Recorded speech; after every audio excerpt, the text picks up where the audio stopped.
For those who were here last week and saw the presentation that Nigel did at the RSGB conference, this is a follow-on from that. Nigel has kindly come along this evening to pick up from where that sort of leaves off and just go a little bit more into the DMR. So over to you, Nigel. Thank you. Thank you very much.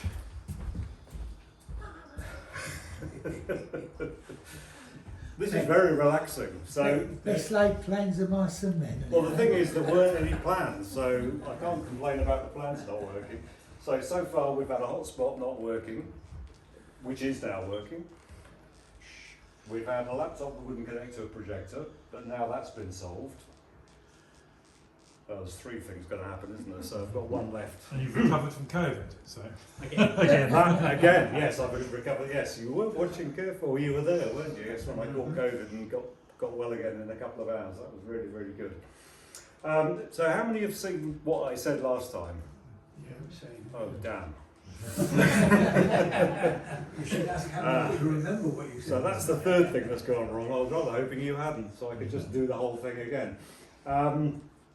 Okay, so I am going to just whip through some of those slides. So don't go, oh, I've seen all this before. And we'll whip through those and then we'll get onto some more interesting stuff. But it's just to kind of make sure we're all on exactly the same page. Otherwise, what I'm about to show you will make zero sense at all.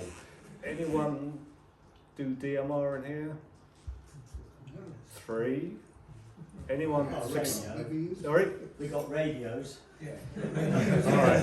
So 3 people. So 2 have got radios. 3 do DMR. Anyone? Any of the 3 done it successfully? 2. Okay, so the numbers are getting smaller. Sorry? Successfully-ish, yeah. Some years ago, yeah. Ish. Does ish mean I've no idea what was going on or how it happened? It's confusing sometimes what I hear, but yeah. Okay. I've made some complaints. Good. I can make most of this up then. This is good. All right. So, I'm not going to go through the very exciting demo I did at the convention. And the great thing about this, by the way, is unlike the convention, where I was under very strict time constraints because of a live stream and had to finish, I don't have to here, I guess, until people literally fall off their seats with boredom. And also, just ask questions as we go. We don't need to be very, very formal about this, that if it's not making any sense or it's boring, we'll just say and we'll move on. So I think that what I was trying to say at the convention was, and this was based entirely on my own experience, is DMR, and digital radio in general, but DMR specifically, seems incredibly complicated when you start, in fact, unfathomably complicated. And I've had, as I think I might have mentioned, a lifetime in IT, so you feel, and I went to university and did clever stuff, and you feel remarkably stupid when you get DMR. You think, well, can it really be this difficult? And it's taken me 5 years to realise it's incredibly simple, but made very difficult by human beings. And mostly radio amateur type human beings who have a knack of making the very simple seem very, very complicated. Does anyone know the history of the internet, by the way? I mean, we won't go into great detail here. A little bit. So Sir Tim Berners-Lee came up with this brilliant idea for the World Wide Web. I mean, I was going to say it's a simple idea. It's not even a simple idea, but it was an idea of having links in documents so we could link to other documents in other universities around the world, and it all worked beautifully. He had no idea or no thoughts that where that was going to lead in terms of, well, we'll use that for banking and we'll be buying stuff using that and we'll be doing pretty much everything on that service. So none of the things we need for the internet to do any of that existed or was even part of his plan. So what has happened is, from that very simple, elegant idea of hyperlinks, more and more stuff has been bolted on to make it work the way we want to. And DMR has kind of followed the same path. It was a very simple idea that for commercial use, I guess driven by 2 things. One, to use digital technology and software to make radios, which means you can make them a lot cheaper because you're not buying bits. Once you've written the software, you can make 1 million. It doesn't cost you any more. Whereas if you're making them with actual bits, you've got to buy 1 million lots of bits. But But then people like us got hold of it and thought, well, that's kind of neat. And then we've started adding stuff to make it do the sorts of things we want it to do. And of course, no one's documented what they've done. And if they have, it's kind of very piecemeal. So very confusing to figure out all these bits that have been added to make it actually work the way we want. But underneath it all, it is unbelievably simple. And if you kind of get that in your head as to how it's really working, everything else starts to make sense. So, unlike an analog radio, what's going on inside the radio? Well, I guess we all have voices, and that's the same as analog radio. But the first thing is it goes through an analog to digital converter and spits out a string of bits at 8 kilohertz. And as I said at the other presentation, we all know about Nyquist. And as long as you sample something at twice the frequency you want to recover, you'll get back what you started with. So that tells us that we could get a 4 kilohertz analog signal out, which essentially is what voice on radio is. It then gets stuck through a very clever chip called a vocoder, which is one of these. And we also wrap some other information around it, because now we're just in the world of ones and zeros. So we stick in a bit of control data, sort of simple stuff that says, yeah, I've started transmitting or I've stopped transmitting, and other stuff that's generally just called metadata, but this magic thing called talk groups, which again is just a number, we just add another number to it. And spits all of that out at 3.6 kilohertz. So we've gone from 8 kilohertz down to 3.6 because we've compressed it a bit and thrown away stuff we don't need. Plus we've added some stuff, but we're still down to quite a low bandwidth.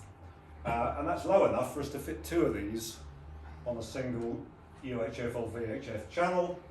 And the way it does it is it actually sends, if you think of them as QSOs, QSO1 and QSO2, it flip-flops between the two and sends 30 milliseconds worth of the first one and then 30 milliseconds of the second one. And each of these packets is the same. We've got basically the audio, which would be 99.99% of what's being sent, with a few bits of control at the front and a few bits of metadata at the end. And that's what's coming out of the radio. And all of that is called a DMR frame. And each of these, and anyone who's done DMR will have come across these terms, are referred to as different time slots. So the first conversation is time slot 1, the second conversation is time slot 2, which is important because when it comes to listening and trying to hear someone, it's kind of important we are both on the same time slot. Because if your mate is on time slot 2 and you're on time slot 1, even though you're on the same frequency, you're not going to hear each other.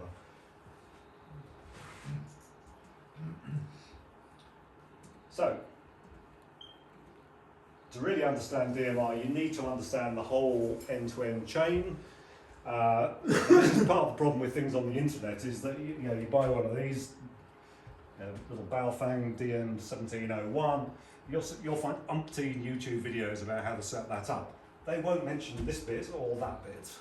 And of course you need to know about that bit and that bit to set this bit up properly. Or equally you can buy a cheap hotspot which won't mention anything about this or probably that. So all of these things in isolation don't make a lot of sense. You've got to understand the end-to-end picture. And if we look at the hotspot bit, which we'll focus on mainly today, the radio is really doing no more than I said. It's converting some analog voice into some bits and then transmitting those bits, typically on a UHF frequency, to, in fact now, because I've had to take the thing apart, we can actually see it. That top board is the MMDVM hat, multi-mode digital voice modem, which essentially is the radio, so it's doing the radio-y stuff. And then literally, if you come and have a look later, you'll see pins going down to the Raspberry Pi, which is the computer, and it's doing the internet-y stuff. So it's taking the data from this and then sending it out over the internet to a computer somewhere, a server somewhere. And as we'll learn in a minute, what that server is and where it is entirely determined by what is on here. So if you get that wrong, then you're in all sorts of trouble.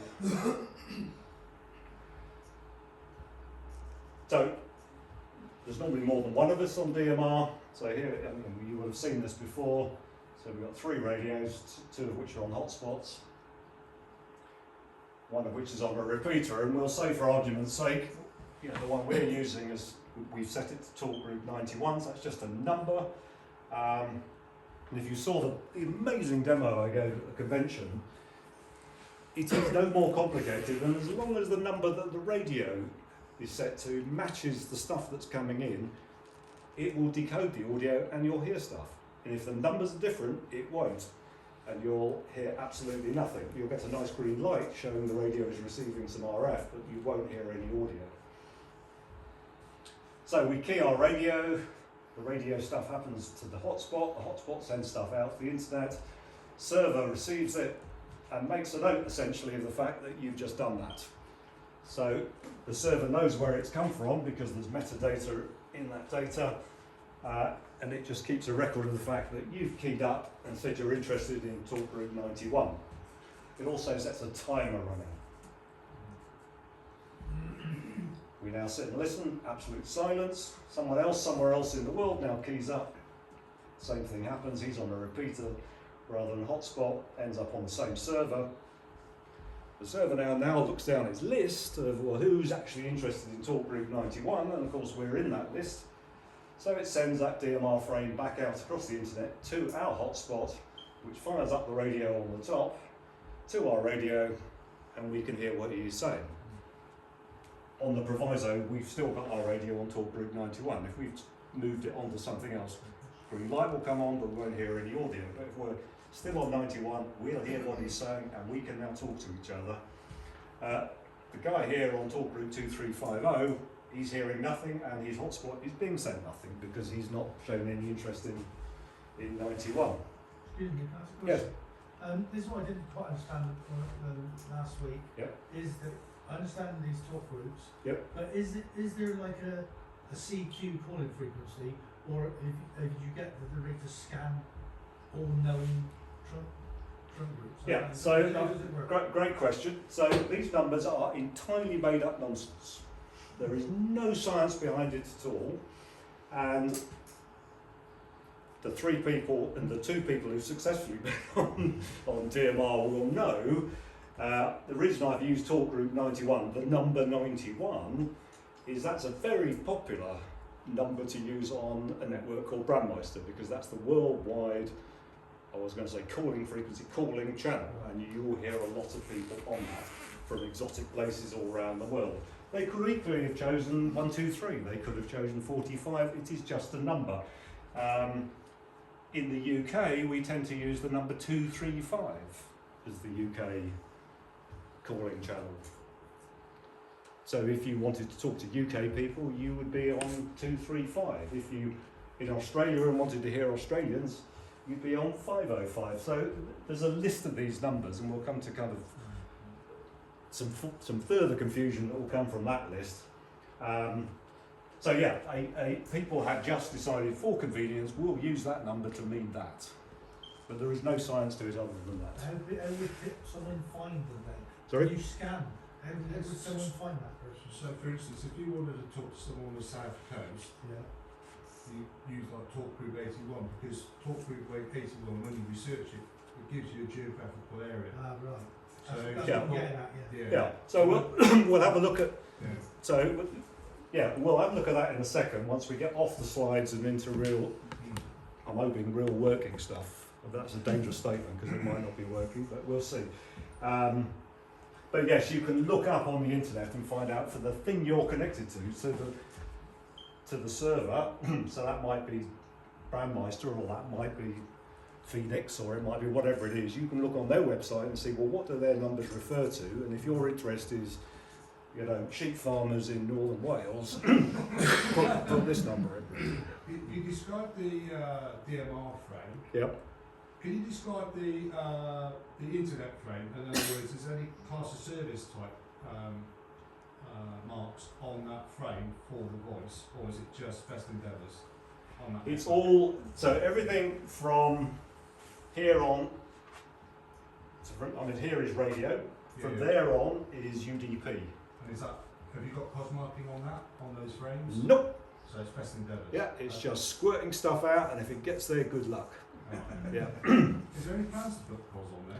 There are other systems that are much more sophisticated, Yeah. and it's a bit like, going back to my analogy of it's like the internet. If we started again now, we go, okay, this is a much better way of designing it rather than bolting all of these things on to make it work. Digital radio, you'd start again, you'd say, no, this is a much more sensible way.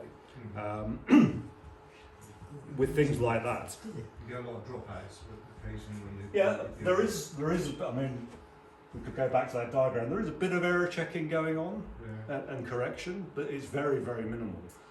Yeah.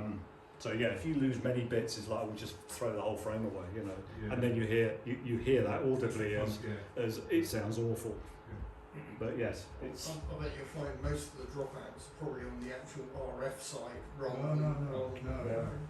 That's on the internet. Oh, I don't get that. all right. Just to keep moving on quickly. So, and as you know, 'cause you've seen this before, this is kind of a picture of the Brandmeister network, really. So, you know, we've got lots and lots of radios and lots of repeaters and hotspots.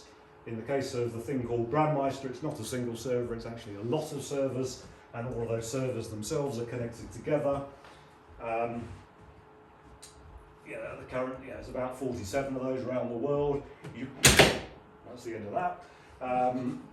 You could frankly connect to any one of them, it doesn't make any difference.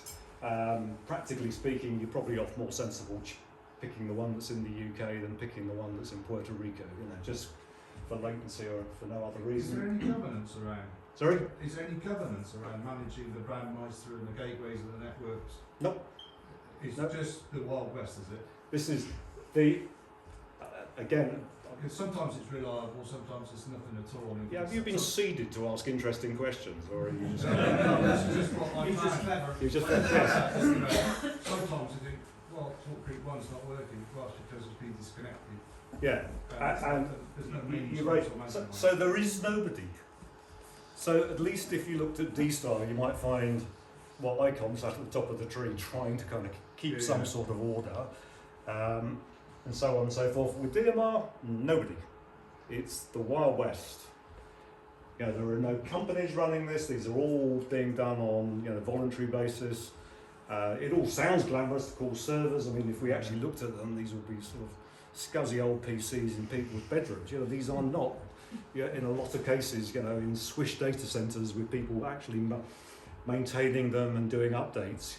So yeah, they'll be there some days. And just, to be fair, Brandmeister's not like that really, but some of them can be. we learn of inter-side stress between two providers and people pulling the cable out. And Well, stuff not I working. mean, you will know the saying for amateur radio that if there are 3 radio amateurs in a village, there'll be 2 amateur radio clubs.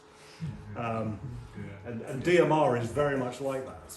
Because another good question is, well, why are there so many of these things really doing exactly the same thing? Well, because people fall out with each other and decide, well, I'd rather it this way, and somebody else says, no, I'd rather it that way, so they go and create their own. And so you've got lots of things that seem to be the same, but are nothing to do with each other.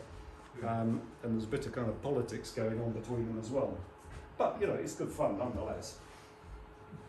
So 6,500 repeaters typically connected to the Brandmeister system, 18,000 hotspots. So it's by far the biggest, but it's certainly not the only one.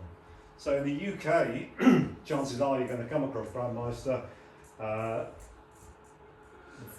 What was called the Phoenix network, which is now managed by Digital Voice Scotland, is probably the dominant one when it comes to actual proper repeaters. So the actual proper repeater that we can hear here is on that network, is on the DV Scotland Phoenix network.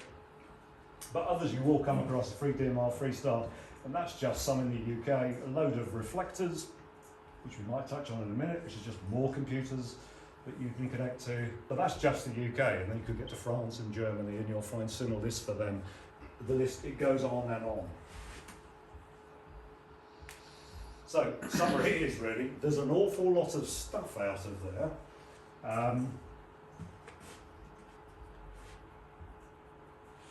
So if I'm going to transmit, going back to that example on 91, where does it go to? Well, and you've got to know the answer to this. If it's a repeater you're working through, That's entirely decided by the person who owns the repeater, and he'll have connected it to one of those boxes. So the nearest repeater here is connected to Phoenix, DV Scotland, which would, and if you were on 91, that would be pretty hopeless because that's not going to get you anything. Or with Freestar, you probably want to be on Brandmeister, so you wouldn't have much luck on that repeater. So knowing what the repeater is connected to is pretty important. Well, actually mandatory rather than important.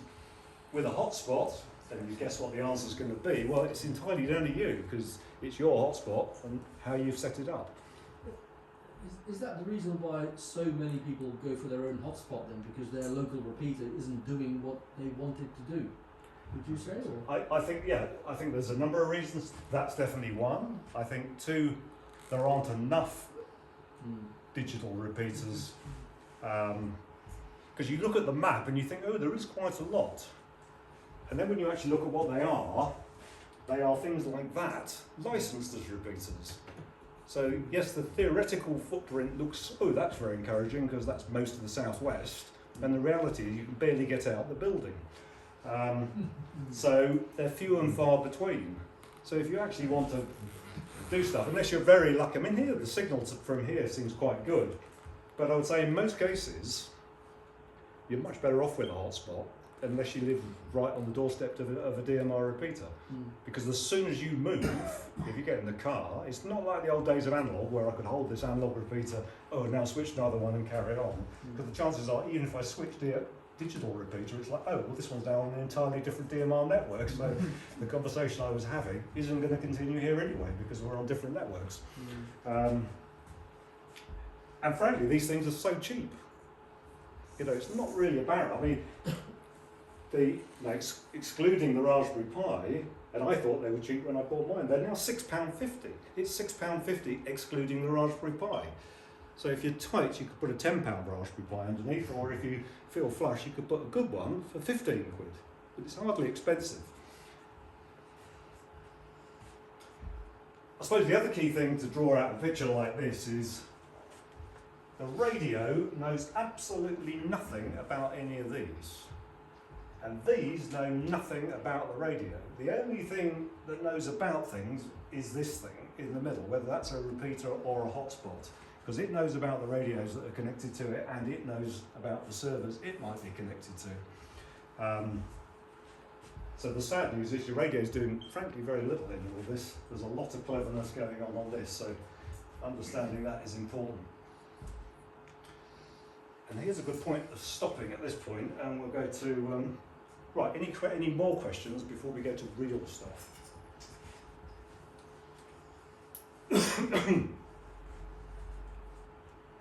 So one of the, let's just go back to that picture just before we go here. One of the things that will, oops, put the hotspot back in. One of the things that will help you understand what's going on is conveniently all of these things, pretty much all of these things, provide dashboards, i.e. they provide things on the internet you can go to and watch what's going on. So you can watch what's going on in your hotspot, and we'll have a look at that in a second, and you can watch what's going on these servers. And that's awfully handy because when you wonder why, well, I'm not hearing anything, you can follow the path and go, well, am I getting as far as this? And am I actually appearing on this as I thought I was, rather than ending up over here? And they are a rich source of information. I know one thing I mentioned, so let's go to, sorry, I have to flip to my glasses so I can actually see what I'm doing.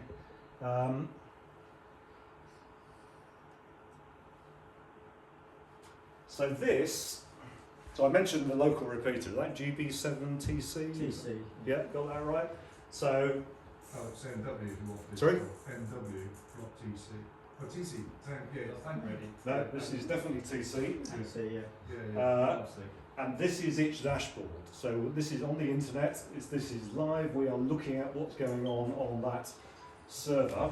And if I scroll down here, we should, hopefully, and we do, here is GB7TC So these are all the repeaters that are logged onto that server at the moment. And it's showing you, I won't go through every bit of information it's showing, but just to get you an idea, it's showing you information about time slot 1, and it's showing you information about time slot 2. Remember, they're important. We need to know where stuff is.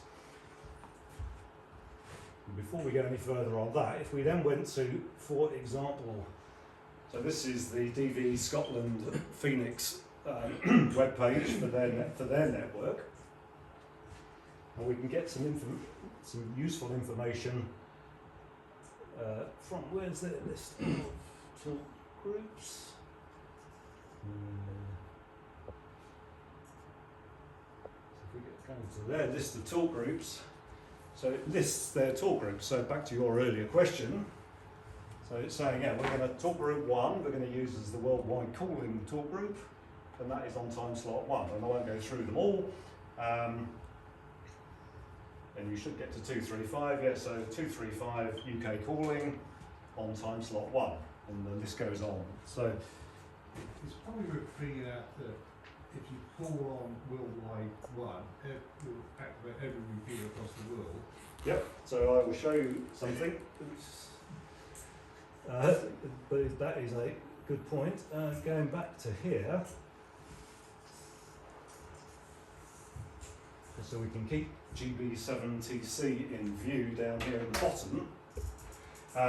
So yes, it's telling us about what's going on in each time slot. These numbers here and those numbers there, they are what is known as static talk groups. So if you remember, I said when you key up, that tells the server I'm interested, it records that fact and then starts a timer going. And eventually, if there's no traffic at all, that timer gets to 0 and it drops everything. You can change that behaviour, and repeaters often change that behaviour by setting some of the talk groups, as the word is static, so they're never dropped. So if your radio is on and there's traffic on any of these talk groups, 1, 2, 13, 2, 3, 5, so they're the main calling channels, it'll always be transmitted by the repeater, which is convenient if you're just listening to it. So, now I'm getting confused with the radios. Let's get the right radio. Right, so this radio is on this repeater, Swindon TC. I think I mentioned at the convention that actually these repeaters will act just as normal analog repeaters as long as you use the magic number 9. So if I just make sure I'm on the right time slot, if I key up, here we are. That's me appearing. Let's not stop talking. On talk group 9, and you see there's a timer counting down. But you'll notice no other repeater carried that traffic, so it was only local. If I key up again, here I am. No other repeater has been bothered. So the question we had in a minute, if I now change that and decide, well, let's go on to 235. So 235, you'll notice. Well, you won't notice. Have I gone to sleep? Ah, good. So 235 is being carried by all of the repeaters. So if I key up on 235, every single repeater in the UK is just lit up. And to your point, if I went on talk group 1, every repeater in the world would also key up. So, and again, it's going to count down and eventually drop it. So I think one of the points that I'd make with the DMR is that if you're calling on 1 or you want to talk to someone on the South Coast, use the talk group for that area, not talk group 1. And if you do call on CQ, tell them which talk group you're calling on, Yeah. like talk group 81. So that the guy can then switch to talk group 81 and only activate the repeaters that he needs to activate, as opposed to activating the whole network and Yep. blocking the network. So, yeah, that's a good point. So I think, I mean, again, in terms of etiquette, it's good that we have designated certain numbers which we call talk group numbers, but they're just numbers for centres of activity. Otherwise, given there's literally tens of thousands of numbers we could be using, the chances of you ever finding anyone would be remote. So at least it gets people all in the same place. But for obvious reasons, if you then have a long conversation about your sore knee and the weather and everything else on talk group 235, you're not going to be terribly popular. One, because no one else can use it while you're using it, and secondly, you're causing an electricity bill and a bandwidth bill across the entire country, as all of those repeaters are carrying your traffic. So good practice is to then move to so yeah, establish a contact on 235 maybe, and then move somewhere else. And typically, if you go to go back to the DB Scotland designation, their recommendation, and this would be common for most networks, is establish a contact somewhere else, but then you can move to 80, 81, 82, 83. So they're more general talk groups, and they're not carried statically by all the repeaters, so it'll just then be the repeater you're using. Are those geographically identified? Not at all, not at all. So this is chat 2, so... Yeah, so the 80, 81, 82, 83 have nothing to do with geography. They're just, or all of those 83 to 84 are just general. You've got other ones that are more regionally based. But wouldn't that be firing up all the repeaters across the network? No, because if I go to, let's go back to where we were. So you'll notice none of these repeaters are carrying 80 or 81 statically. So if I was now to go to talk group 80, you'll notice I can do all this from the keyboard, which makes things a bit easier. No, I'm still on 235. Why am I still on?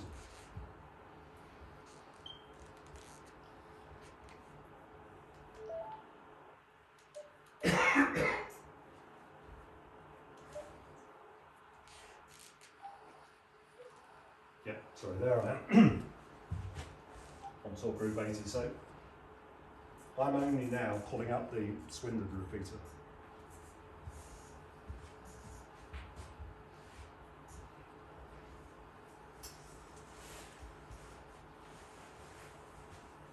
Right, is there anything else that's worth... Oh, interestingly, somebody here is also listening to 80 now, having seen some activity. If we were brave, we would talk to him. But you'll see the repeater, this is a good action, I mean, it's like I've set this up. So this repeater is now, it's set a 15-minute timer, so it's going to carry on carrying talk group 80 until that gets to naught. So if I key up again, not very good practice, but who cares?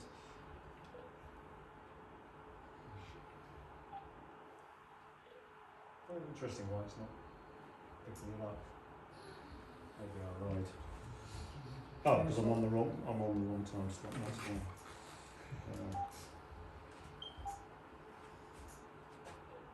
There you go.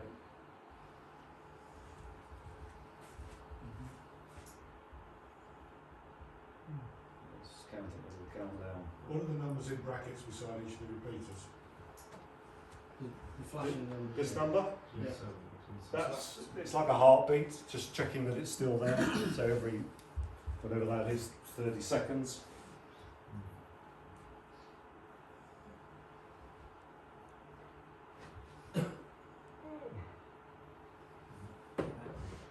Okay, it's not the number of people listening. No, it has no idea how many people are listening. It could be 1 million. I suspect the answer is no. But anyway, sometimes it's 1. But yeah, no, the repeater's got no idea any more than an analog repeater knows how many people are listening. So. And coming back, Nigel, to what Elwyn was saying earlier, with an analog receiver, you can scan the whole band. You can let it scan until you hear something. You'll stop when you hear something.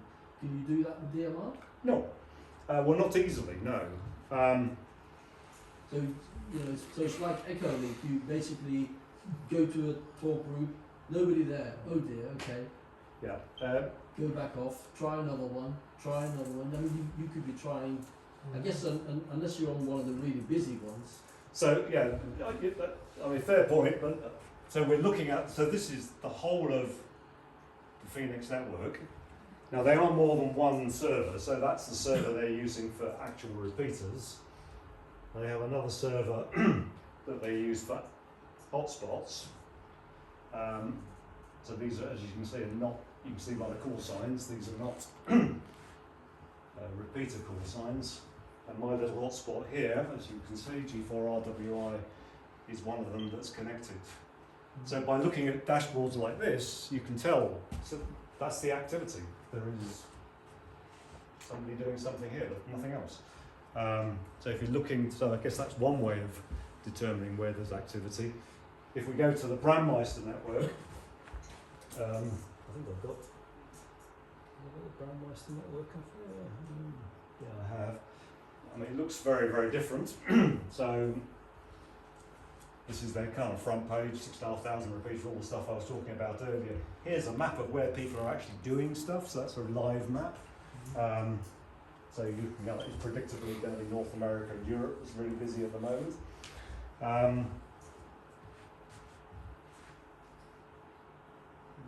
And you can, we last heard, literally this is real time people using the network, so you can get an idea of where the activity is. I mean, that's way too fast to watch, really, to get there. Yeah, there is another web page as well for the Brandmeister network where it actually shows all the talk groups and it will show activity on them, and you can literally click on them and just listen into all the. I'm not actually sure if that's on the Brandmeister site itself or whether it's another one. No, it should be up here. Self-care? No, more information. There we go. Yeah, so we can pick a talk group. As you say, there's a hose line where we can actually listen. That's it, the hose line, sorry. Yeah. What's a hose line? So it's kind of a way of just listening to what's actually going on, so without... So can I just check something then, Nigel? Let's assume I've got my DMR rig, and let's say I've got myself on talk group 235. Yep. As in, I have just turned the button, turned the knob to 235, or I've dialed it up on the display, and there's active QSO going on 235. Am I right in thinking I won't hear it until I've PTT'd to register the fact that I'm interested? Correct, unless, go back to here, unless, like, so you'll notice here, that's me, I've got no static talk groups. If you had, like G4EDX, G4EDX, he's set 235 as a static talk group, which means he never needs to key up. If there's anything on 235, he'll always hear it. That's a mixed blessing. You've got to, with great power comes great responsibility, because if you pick a very busy talk group, it's like Hotel California then, you know, you can check in but you can never leave. So you'll just endlessly hear stuff that you can't get away from because, you know, it's always sending you traffic. So typically it makes more sense, so if there was a talk group that, so that this radio club used, that in general is going to be quiet, but there'll be the odd thing. That's a good idea to make something like that static. Otherwise, every 15 minutes you've got to remember to key your radio up to for the system to know that you're still interested in it. But you just want it to be permanently there, and then occasionally, or RayNet type use, you'd want to always hear that, but it wouldn't be continuous. So that's the dash, and all of these DMR, what they call networks, or I'm not quite sure why they call them networks, but anyway, all those servers have equivalent dashboards, so you can always see what's going on. Now let's have a look at the dashboard. So anyone familiar with PyStar, that's the PyStar dashboard. So that's coming from this device. So a question that always gets asked on the Facebook groups for PyStar, if not every day, every other day, is the PyStar dashboard down? You know, because I can't get it, which is missing the point entirely. That well, it's coming from this Raspberry Pi here. The Raspberry Pi here is running a web server, That's where that page is coming from. It's not coming from anywhere else. So if you can't get to it, which to be fair was the problem we were having earlier, it is down to your own problems, not anyone else's. But this gives you a very useful view as to what is actually going on. Now, so far I've just been talking to the actual repeater rather than hotspot. And before I key anything else up, so that's its front page, which is not very exciting at the moment. Let's just have a look at the configuration.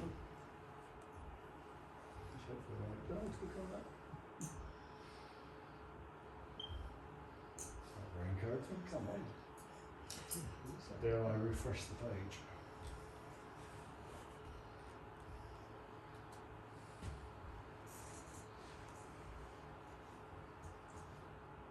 It can't have changed its IP address, surely.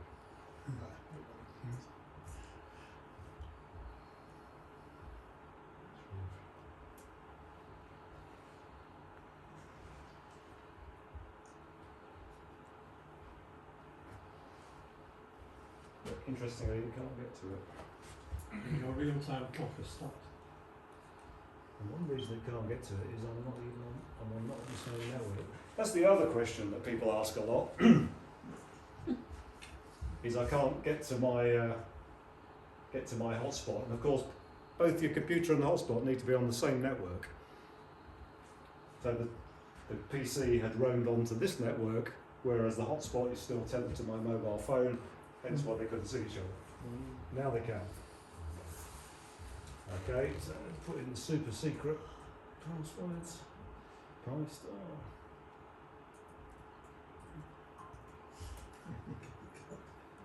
Right, so this is the configuration, and this is what you get faced with. When you first install this, you'll get faced with all of this. The good news is most of this is already filled in.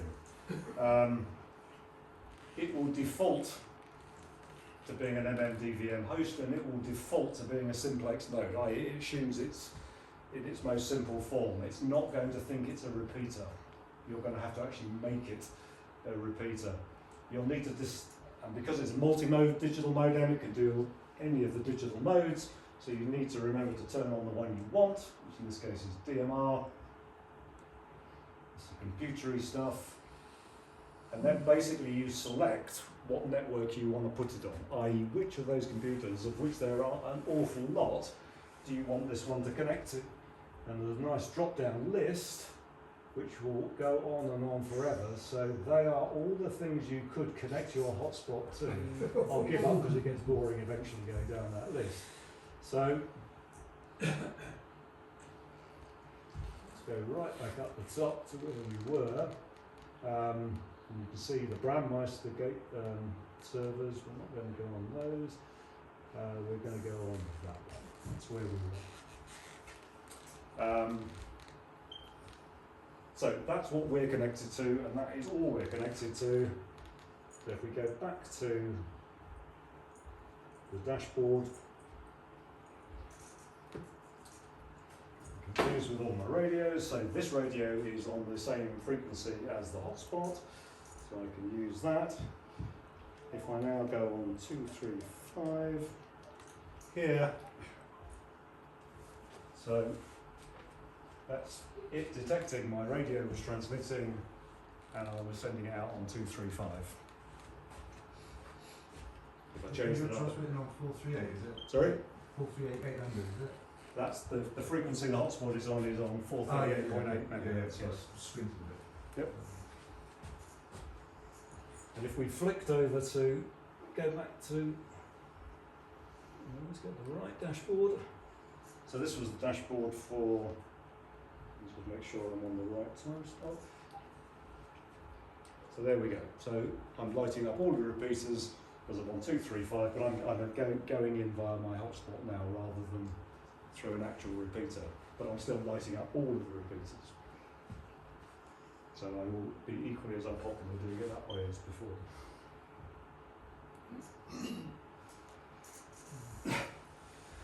So, how are we doing for time? 5 to 9. There's a lot of other information on here which I won't, I guess a lot of it is self-explanatory. The one's in green, so we are on DMR and we're connected to a DMR network. Everything else is greyed out because we're not using any of those things. None of that is switched on. So a question I got asked, which might have been by one of you, but back at the convention, was can you be connected to more than one thing at the same time? And the answer is yes, you can. You can be connected to a number of things. The question, however, is then going to be is, well, how on earth do you know where your traffic is going? Well, firstly, I guess, how would you connect to multiple things? And the way you would do it, this is going to get very, very, very exciting. You might need a cold flannel on your head at one point. So if I go back to my DMR configuration, I'm only selecting one thing. I have a long list of things, so I could change servers and decide to go somewhere else in the world just by changing the thing on that in that drop-down list. But I'd still only be connected to one thing. What if I want to be connected to more than one thing? And then I have to select this magic option, DMR gateway. So if I select that, and magically absolutely nothing has happened until I apply changes, and the poor little Raspberry Pi is going to go through a bit of a reboot cycle. And it will come back, I promise you. Assuming we're still on the same network. Yeah, it's rebooting.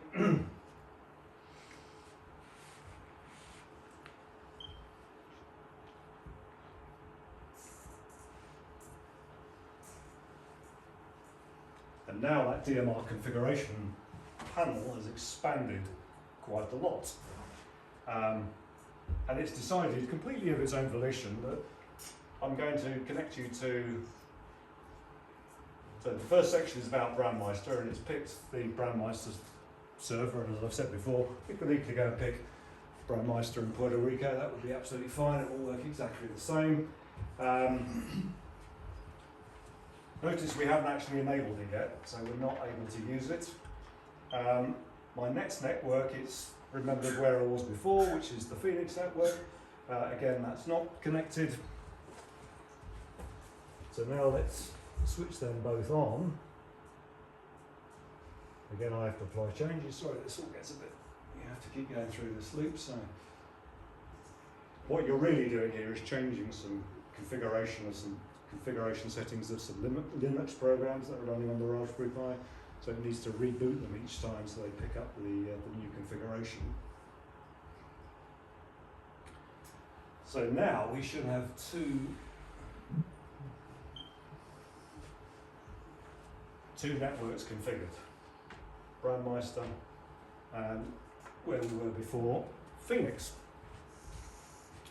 So now the question is, and I guess the people who know about DMR don't get to answer this question in case they know the answer. If I key up on 235, where on earth is that going to go? And how does the hotspot know? Can anyone get that? Does anyone know or guess how it could know where it's going to go? Maybe try the first one, if it's not ready, go to the second one. Kind of. It's going to. It is going to run through what and the good news. What I'm about to show you is going to kind of go. You're going to go. You must be joking. I'm out. I'm never touching this stuff again. The good news is you don't need to touch it, but it's just interesting to see how it actually works.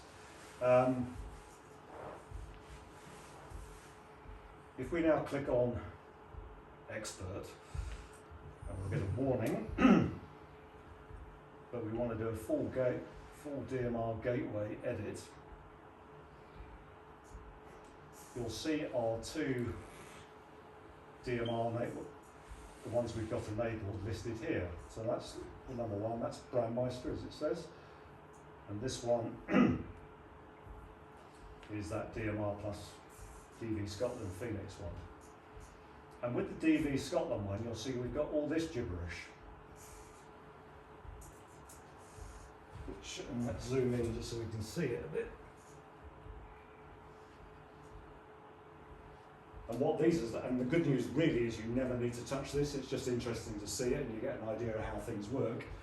So these are called rewrite rules, talk root rewrite, and there's a number of rules. So basically, the number you send the hotspot, it's going to run that number through these rules to see whether the rule applies. So if I just pick one, and then we won't bother with this again, talk route rewrite 5 is a rule that says, well, if you receive something on time slot 2, this is the hotspot, with the number 8001, or sorry, 80001, that's 80,000 and 80,001, rewrite it to time slot 1 and make it 1. So basically it's stripping off the 800001 and do that for a range of 9,991 numbers. So as we go up in numbers, it'll keep doing that. So if I was to put in 80235, it's going to rewrite that number to 235, but send it to that network. So if I want to get to 235 on the Phoenix network, I've got to actually give it the number 800235. Because if I just give it 235 wouldn't match any of those. I can't scroll on the screen, I've got to actually give it back here. It would then eventually default to, well, if it doesn't meet any of those rules, then I'll send it to Grandmeister. So if I just send 235, and we can try that, go back to look at the dashboard. So there's all my repeaters. I'm going to send 235. I'm holding 235. Nothing's going out. If we went to Brandmeister, we'd see I was transmitting on Brandmeister at that point. So if I want to get to 235, I've actually got to type in 800235. And that didn't work. So 80235, not Did I get too many zeros in not too there? many zeros. Right? Yes.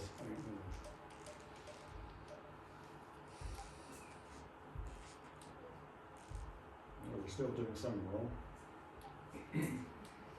Oh, I know, I probably never saved the configuration, did I? I think that's probably what we got. Go back to the dashboard. Okay, so it was. This is receiving.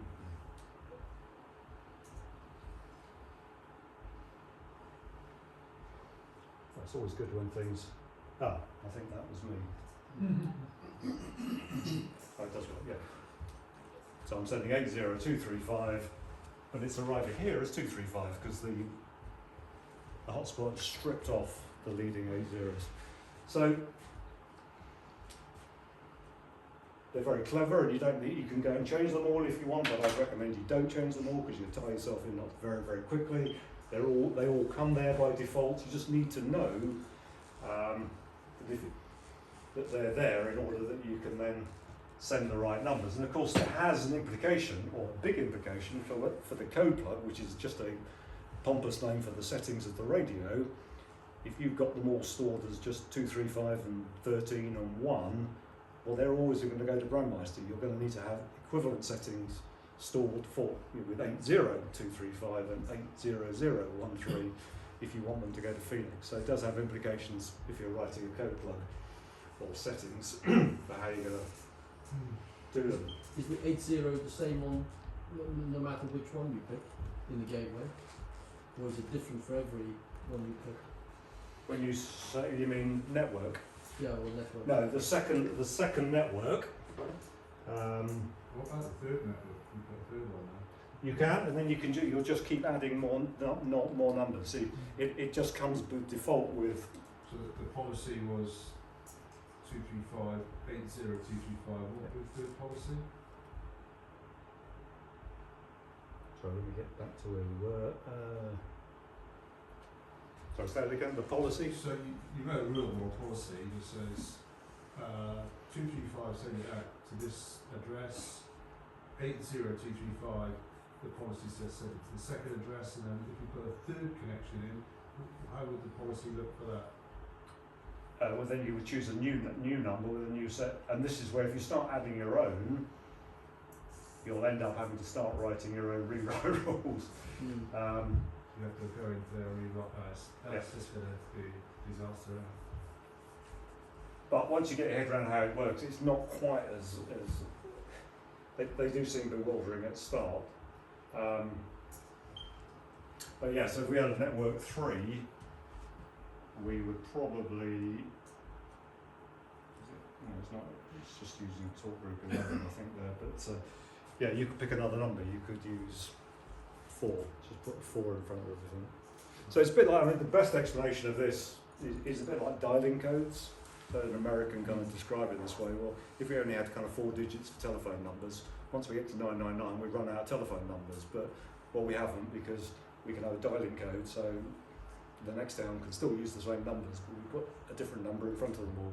And it's the same kind of concept. It's just a way of telling the hotspot where to send stuff. Does that mean you can only monitor one server? If you want to just listen and hear what's going on, you can't monitor two No. separate servers. No, you can monitor 2 quite happily. So now we're connected to 2 servers. I mean, we haven't keyed up, well, we've keyed up on 235, I guess, but that's the dashboard.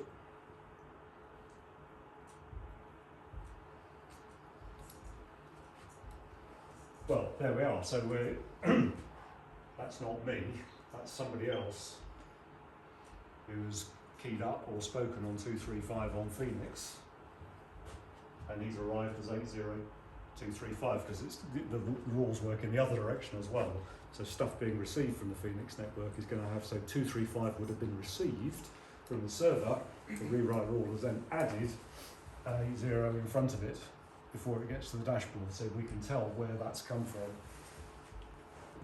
But if somebody on Brandmeister had spoken on 235, it would just say 235. So yeah, you can be now monitoring multiple networks all at the same time, which can get a bit confusing, as you can imagine. We might be able to even prove the there's too much going on there. Get out of the way.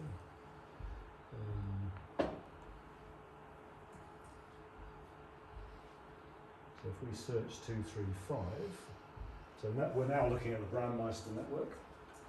We want, I thought we were looking at talk groups.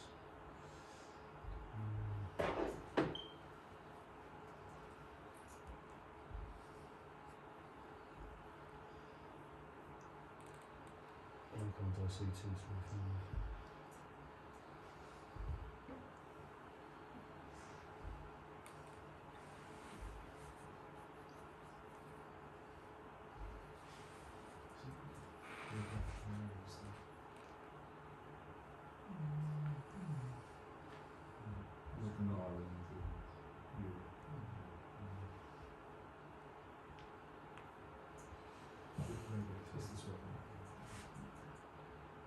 Last two, that's where I want to go.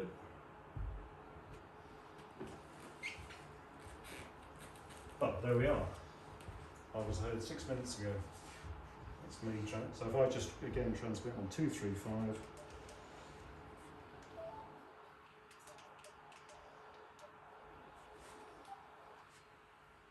There we go.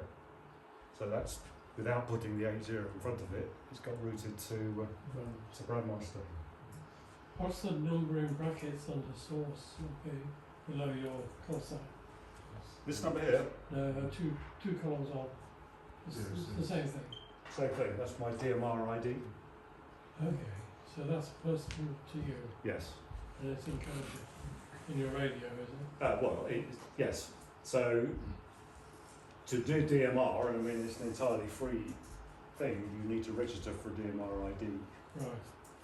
Because that's how the system knows you. So when we go back to that metadata, that's the number that's being sent around. Then the server at the other end can look me up and go, yeah, well that's the call sign that goes with that, and it's a UK call sign, so it puts the flag on it. Sorry? It's like a DNS. It's exactly like a DNS.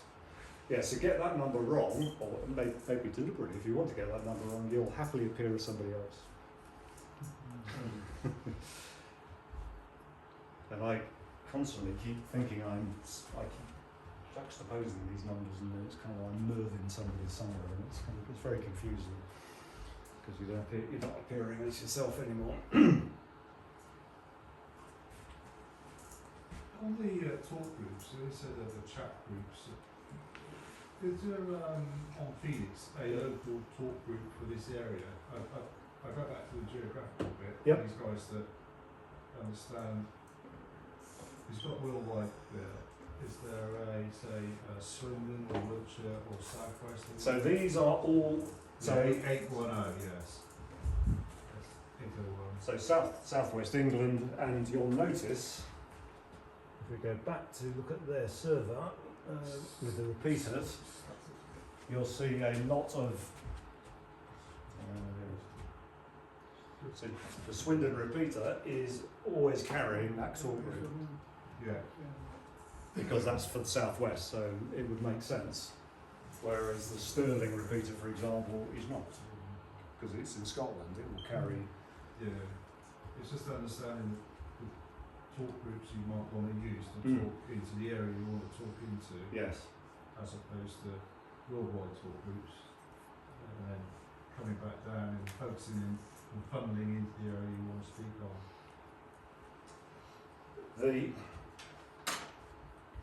And those in the audience that are on DMR, the challenge, however, is there are so many different places and so many different talk groups. It all seems exciting. You think, great, I'll just go and talk in that, but there may be nobody there at all. And the other complication is, and this foxed me for quite a while when I started 5 or 6 years ago, is okay, 235, that's the UK calling channel. Surely that must be the same, all these different networks can go on 235 and talk to the same people, and the answer is no, you can't. Because the 235 on Phoenix is not connected to any other network at all. So you can go on another network, free DMR or free Star, and talk on 235. None of these things will light up. There is no connection between the two. I spent 6 months roughly of the year in Australia. You go on their DMR network, they have a 235, which is the UK calling channel. You think, great, that'll be a way to talk to people in the UK. Not at all. It's not connected to anything. I asked people who run it, I said, well, what's its purpose? Is it just for kind of UK people who are in Australia to talk to other UK people who are in Australia? Like that's ever going to happen. But so we're back to the kind of some of the kind of nonsense that that goes on. That these things aren't necessarily as connected as you'd like. But for example, going back to, I keep picking on Phoenix. It's a bit like the internet in the early days, before Google, isn't it? Before any search engine. Well, I'll tell you what it is like. It's like email. If you So, like, if you're on CompuServe, I can't send an email to someone on Telecom Gold Yes. or Yahoo. We're all on different systems, and then people just sort of started developing gateways. Yes, And if you follow that idea, then that's probably what we would now call reflectors as a way of starting to bridge these things.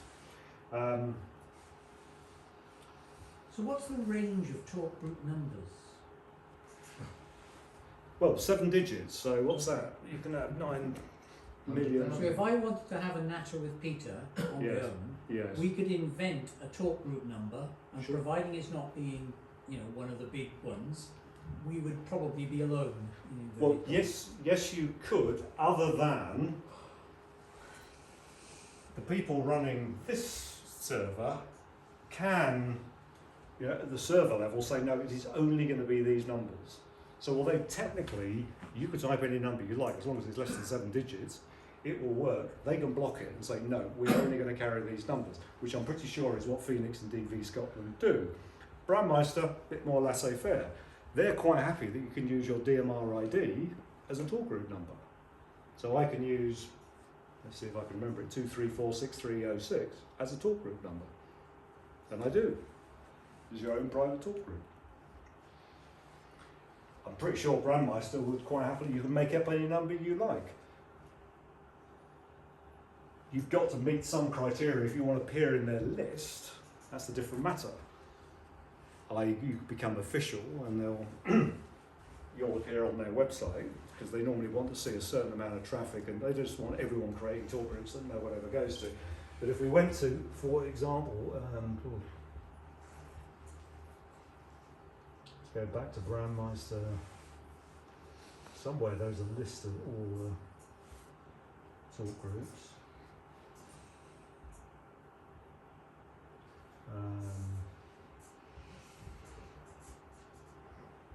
I can't get to it simple. Oh, PDF. Oops, that's 2 PDFs.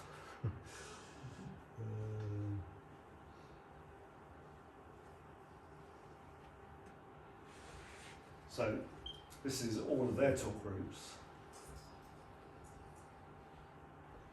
And the list just goes, goes on and on and on. So pretty much every number you can imagine has been used for something.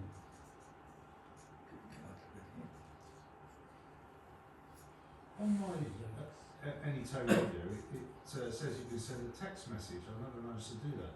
Yes, you can, yes. You just talk us through how that works. Send a text message to a person or a group? No, you can't send it to, as far as I know, you can't send it to a group. So you can send a text message to a DMR ID. So essentially... So Graham's 1, 2, 3, 4, 5, 6. I can put that in and go to Graham. Yes.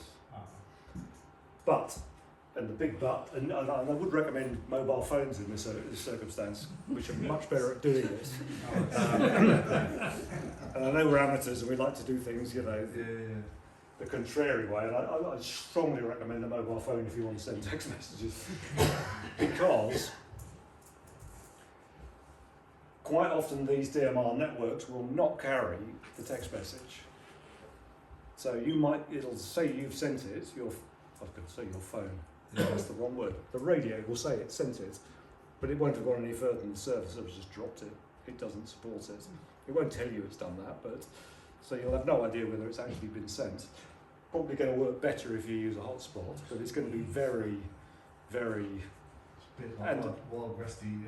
Well, it's worse than Wild Westy because there is no certain... See, the good thing about a mobile phone is there is a server that holds on to all these messages and waits until your phone is seen again and then can give you your messages. There is nothing to remember these. So literally you've got to be online at the same time and then the message will get through. So there's no store and forward. No, because there isn't any, there's nothing there at all, no. So it's, to put it mildly, of limited use. It's a fun experiment. And it's not even that much fun, to be honest, but...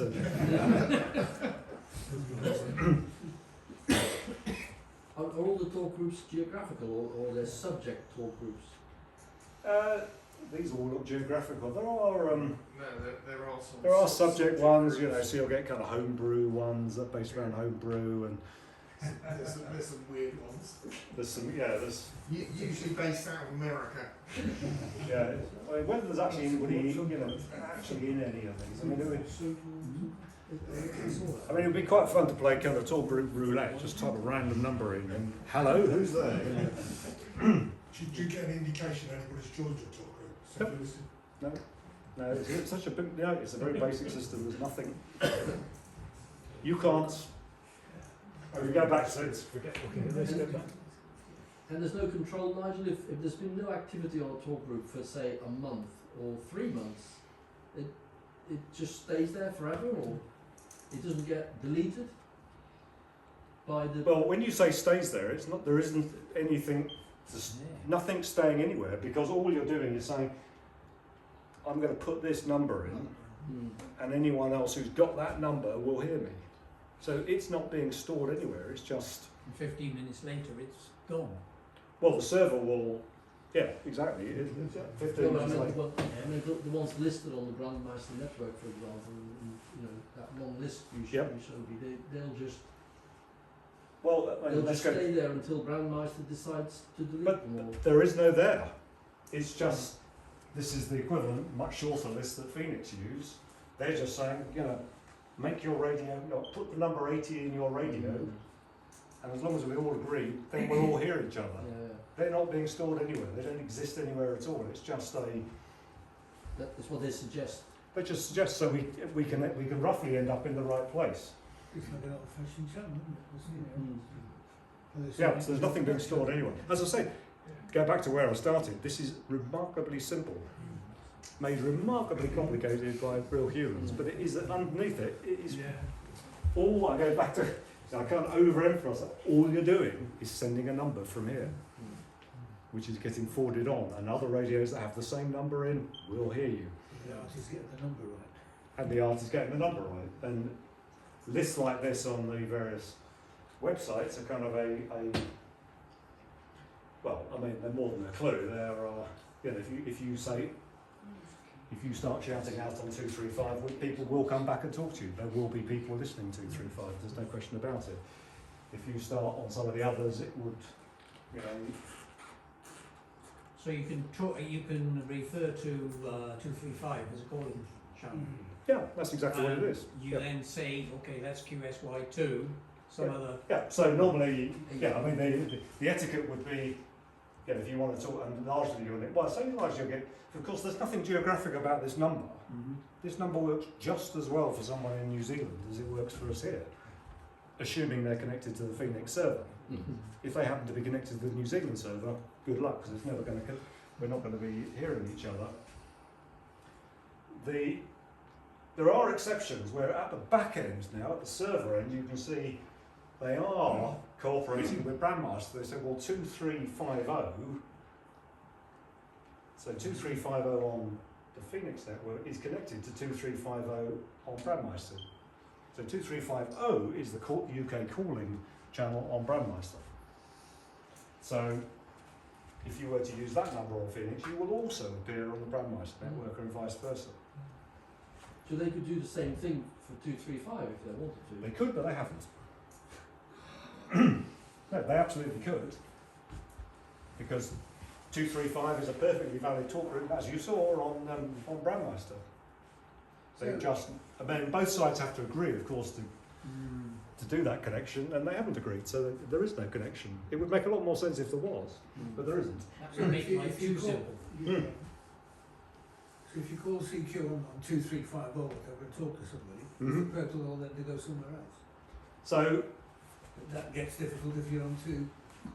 well, if you're on 23, so I mean, the semi-good news here is if you're on 2350 and found someone to talk to, you would then QSY to 2351 5253, which are also being shared between the Phoenix network, and so yes, yes. Otherwise, it would be quite. It'd be rather sad. Oh, I found someone to talk to. Let's go here, and no, we're not connected anymore. No. So yeah, that's it.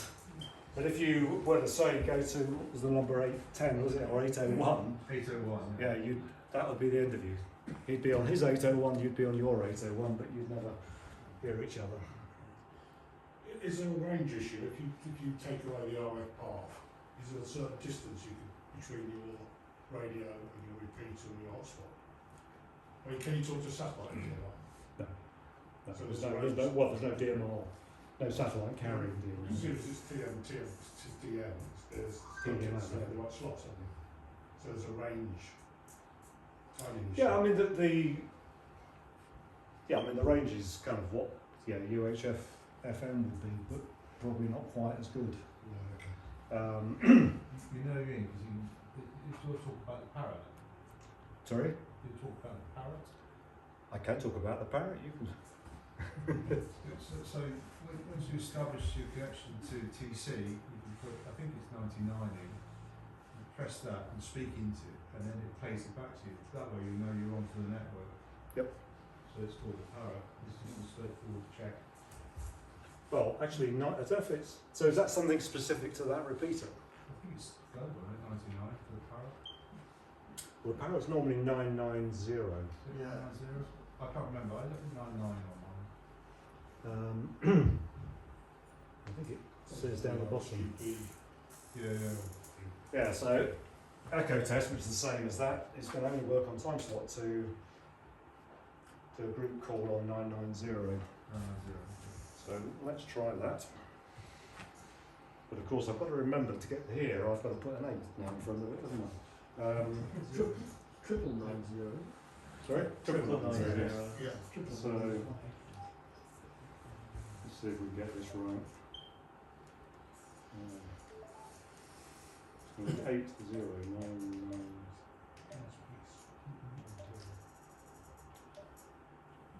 Do you think that's going to be right? What's time slot? Time slot 2. 1,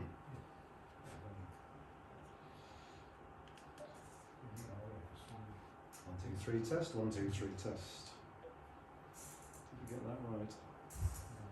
Almost certainly not. Must be 8. 8, 9, 9, 9, 4. Time slot 2. 1, 2 test. 1, 2 test.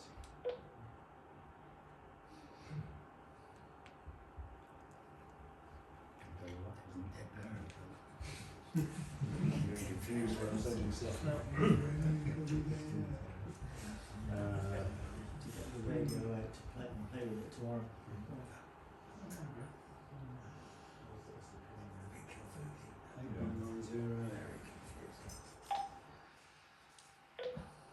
It looks like I'm sending it to the right place. Oh yeah. 1, 2, 3, 4, 5, 6, 7, 8, 9. 1, 2, 3, 4, 5, 6, 7, 8, 9. Coming back to one of the questions asked earlier, if I went into a calling channel and then I wanted to QSY to 81 to 84, whatever, Yes. and that's busy, what do you do? If someone Well, else is already on there? Well, there's lots of other numbers, but yeah, I mean, tough luck if they're all busy. But I think the reality of that ever happening, I don't know if anyone else's experience is it ain't going to happen. So it's not that well used. Well, it's not a question of that well used, but the chances of you being that unlucky that 4 obvious channels or talk groups to QSY to are busy is very unlikely to happen. If you use the chat 80, you'll tie up the time slot 1 or 2 on all the repeaters in the UK. If you go to 801, you'll do it geographically. No, 80 you will only tie up the repeater that you're on. Just 8. Oh right, that's just the local TC then. Yeah, so if we go back again to, we're sticking with Phoenix, so you'll notice none of these are carrying that statically. So you could be talking to, let's say, somebody using the Nelson in Lancashire repeater on talk group 80, and you'd be down here on, slid off the bottom, TC. TC talk group 80. It's just TC though. It's just that local repeater. Yeah, so it would just be your repeater and his repeater. They'd be the only 2 in use, not everybody else's. Sounds like a demonstration as you get something.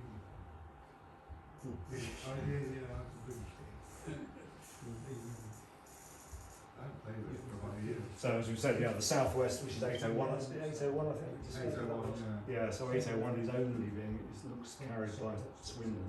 Oh no, there's It goes down the M5, doesn't it? 801, down towards the south coast. well, talk group 801 I'm talking about, just interestingly, Rochester and Kent seem to be carrying it. Why would they carry it? I think 801 was east, wasn't it? 810 was west. Alright, so it's 810. Yeah, that makes more sense because Southampton's carrying it, yes. So it's 810 is the southwest. But we have no idea whether anyone's actually listening to it. But So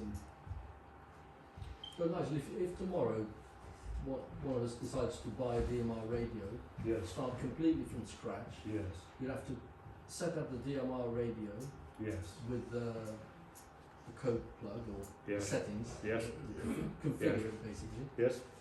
manually I guess, We do it on a computer. like programming you do with So yeah, okay, good question. So yeah, Put yeah. it into the computer. So you set that up, then if you want to get a hotspot, you've got to obviously go into the configuration, set that up. Yep. Anything else? You need to register for an ID. So you need to get a DMR ID, which is free. You just Yeah. send it off and get Get that. an ID, set up your settings in the radio, set up your hotspot. Yep. That's it? That's it, you're done. Anything else? You could get Tango Charlie from where you are. Yeah. You go to the hotspot. Yeah, so you wouldn't need a hotspot. You could Yeah, just yeah. But then you're limited to Phoenix, because Correct. that would be for Phoenix. Correct. Yeah, so the if you want to, my advice is if you want to learn it, is get a Raspberry Pi and a MMDVM hat and set up your own hotspot, because you get to understand a lot more the way the radio configuration is associated with the hotspot. If you can understand that, it's exactly the same when you connect to the repeater. Really, it's just understanding which bits to set in the radio configuration. Does anyone have any experience of GD? I know the people who haven't got DMR won't know what I'm talking about at this point, but GD77, is that something that you know about? Yeah, I've tried it. Put it on I've got a TYT. I tried it on there. Yep. Took it off again. Yeah, that was it. So what GD77 is some firmware, i.e. the operating system for the radio, that has been written by radio amateurs. So one of the major challenges, I won't say problems, is these are commercial things.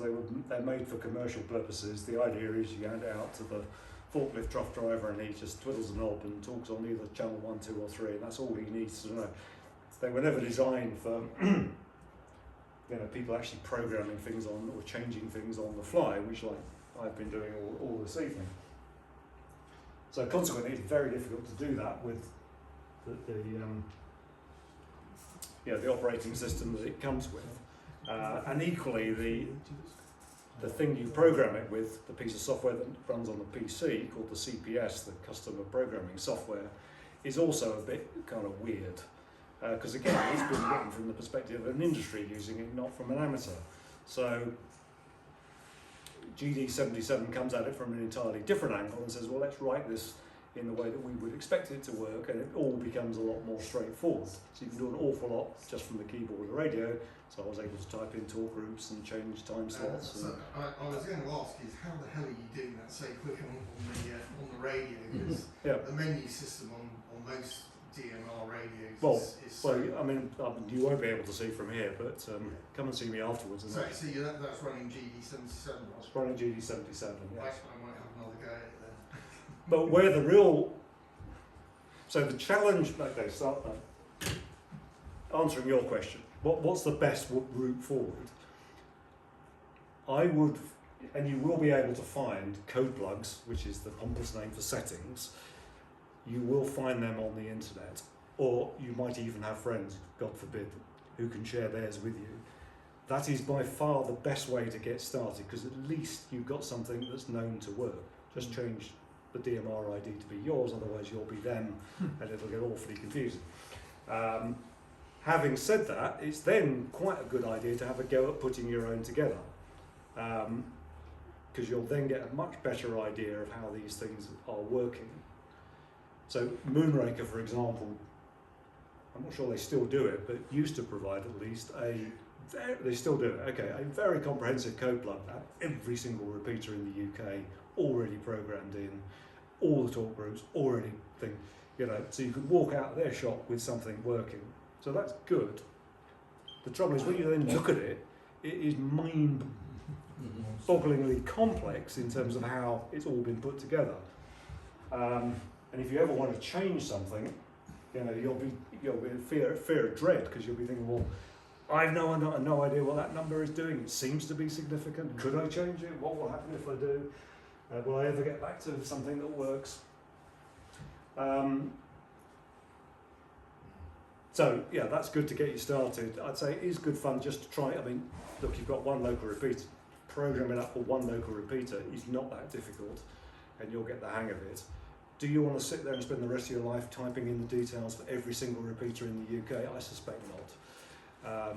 It is very, very difficult, and particularly on the stock firmware is extremely difficult, because it's organised in a really bizarre way that you think, well, why on earth would you have done it this way? Well, because it's for commercial purposes, not for our purposes.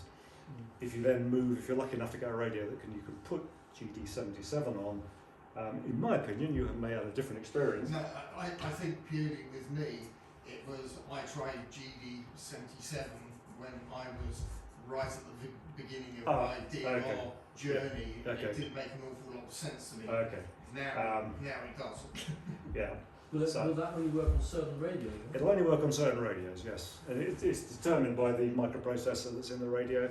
So if you go to the GD77.org website, they just list these are the radios that it works with. This obviously is one of them. £22 or £23. 38. Sorry? 38. I know I've driven the price up with all my enthusiasm for it, but even so, even £38 for a dual band analog and digital radio is probably not outrageous. In your original presentation, Yes. you sort of, shall we say, maligned the fact that it was a Bofang Yes. and it could have been out on all possible channels. I mean, Well, no, to I what was extent just is there any seriousness in that comment? no. I think I was playing to the audience a little there. Of course. I think some of the Japanese, I mean, there was an issue with some of them, particularly in the US, where they were not meeting, the specifications. UV5's are bad. Sorry? UV5 plus Yeah, is UV5 really- was renowned to be bad. terrible. But look, to be honest, would you stick the output of this through a linear and then into a bigger? No, I don't think you would. I think that would be a very foolish thing to do. On the basis I'm running 50 milliwatts at the moment, I'm not too worried about the fact it might have a trace of it somewhere else. It's not going to cause a problem. And as I say, 24 quid. Look, it's not Icon. It's not a £400 radio, and it's not built like it either. But And what is it? what is this? Yeah, yeah. That's a Baofeng 1701. That's the DMR program, Yeah. Well, it's analog and DMR. Oh, right, yeah, It's both, so it's 2m77s, analog and digital. And the other one is a Retivis or Retivis, depending on your preference. They're about £80. But they all do exactly the same thing. Those radios, can you actually download the database onto those for call signs? So, Because I know that's the one thing I did on the 878. you asked, I mean, you are the perfect person to put in the audience, because I'm glad you've asked that question. If you stick with the stock firmware, Yeah. so there currently we could go on to DMR, I think it's 260, something like that. It's somewhere just shy of 300,000 DMR IDs in use. There's quite, whether people are active with them is another matter. But anyway, they've been issued. That in most radios will not fit. So you end up with the fun and games of saying, right, well, which ones am I not going to put on? So you might decide, well, ones that haven't been active for 180 days are probably dead or gone away, so I won't bother with them because I'm unlikely to hear them. Or I'll get rid of all the Chinese because I don't speak Chinese. So even if anyway, the good thing about GD77 is it uses an entirely different way to store them, and you can get the entire worldwide database on all of these radios with ample of memory to spare. Because it stores it in a very different way. So yes, because 260,000 numbers is not very big for a computer, and it can be compressed, of course. Anyway, so yes, GD77 you can get them all on. Some of the others will store them all, but that tends to be the higher end ones. The cheaper ones won't, and you'll have to make some hard choices, like I just want the UK ones on here. And when you register for the DMR ID, you have to give a call sign, do you? Or Yeah. is there- Yes, there- and your certificate. Yeah, they have some proof that you're licensed. Yeah, it's a pretty quick process. It's not. And you can only request one ID, because I think when it first started, people were requesting several IDs because they wanted one for testing or Yes. whatever. But they've clamped really down on that, and so you can only get one ID now. But the good news is that doesn't matter, Oh, because if I go back to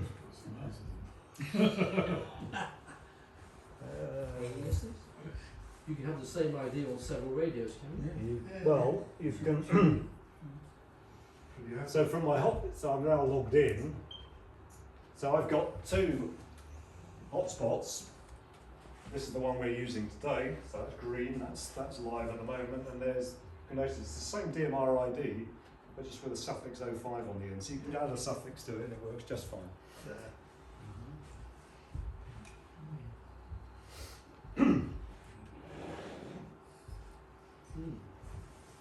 every length of time.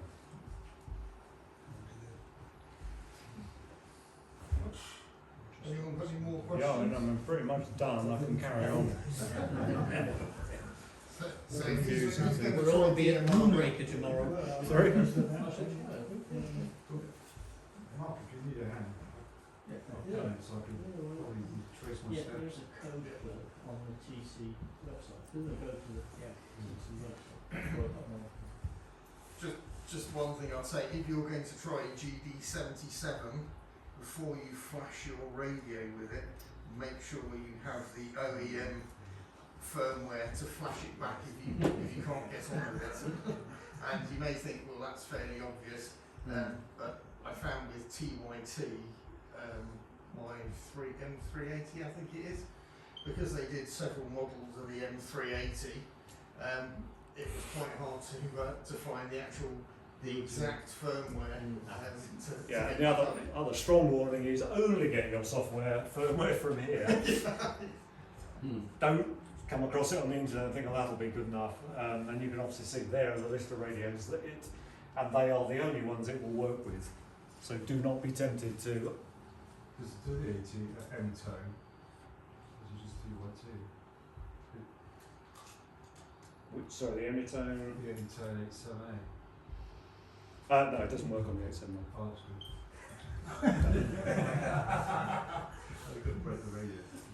As I say, it's entirely based on the processor inside here, so they all use the same processor.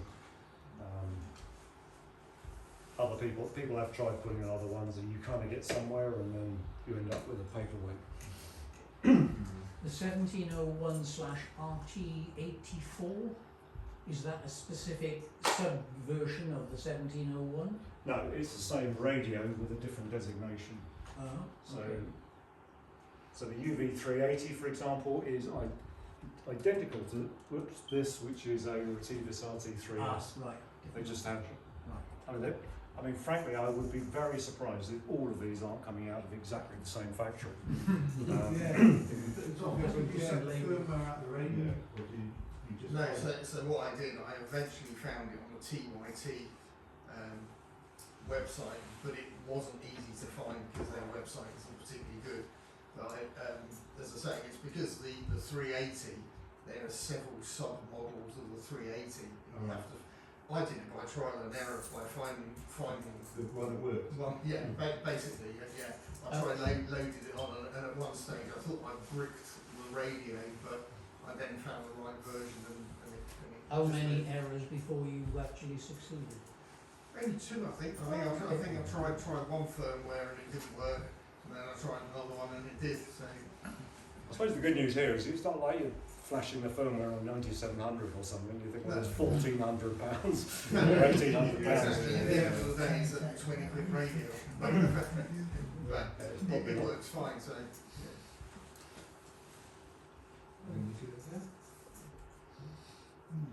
Right, well, I will stop then. Yeah.